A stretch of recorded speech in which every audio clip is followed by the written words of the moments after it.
रामायणी जी को बड़ी जोर की भूख लगी, उदाहरण दे रहे हैं,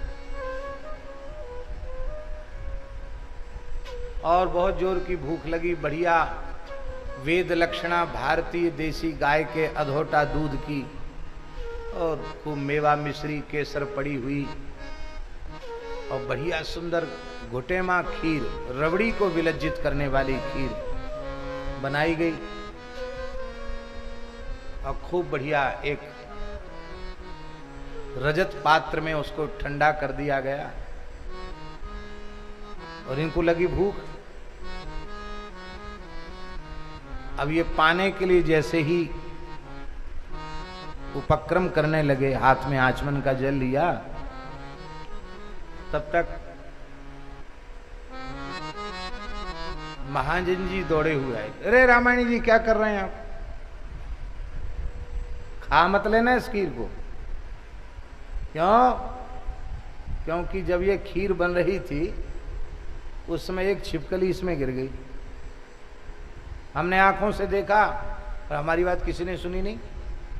आप तो हमारे प्रेमी महात्मा, कम से कम आप तो मत खाओ, ये जहरीली है। अब बात भले ही झूठी हो या सच्ची हो, इसको जाने दो, पर एक प्रामाणिक व्यक्ति कह रहा है कि इसमें जहर है, तो आपको भूख रह जाएगी खाने की, चाहे जितनी तेज भूख लग रही हो, लेकिन आपकी भूख तत्काल समाप्त हो जाएगी। ठीक इसी प्रकार से ये विषय खीर के जैसे ही लुभावने हैं,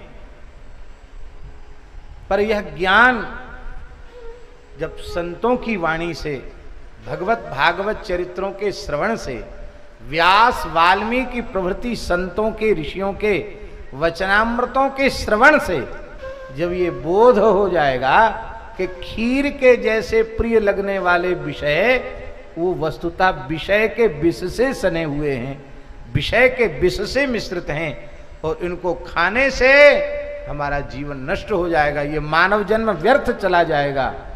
यही है मृत्यु, जीवन का नष्ट होना, यही है मृत्यु। ये पता लगने के बाद फिर विषय की भूख समाप्त हो जाएगी। तो विषय की भूख समाप्त हो जाना, विषयों से वैराग्य हो जाना, इसी का नाम है मुमुक्षा।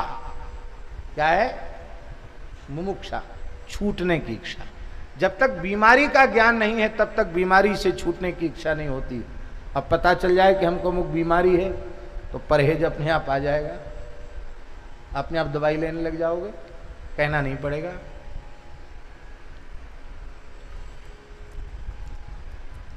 तो विषयी जीव कथा श्रवण करके मुमुक्षु साधक जीव हो जाता है।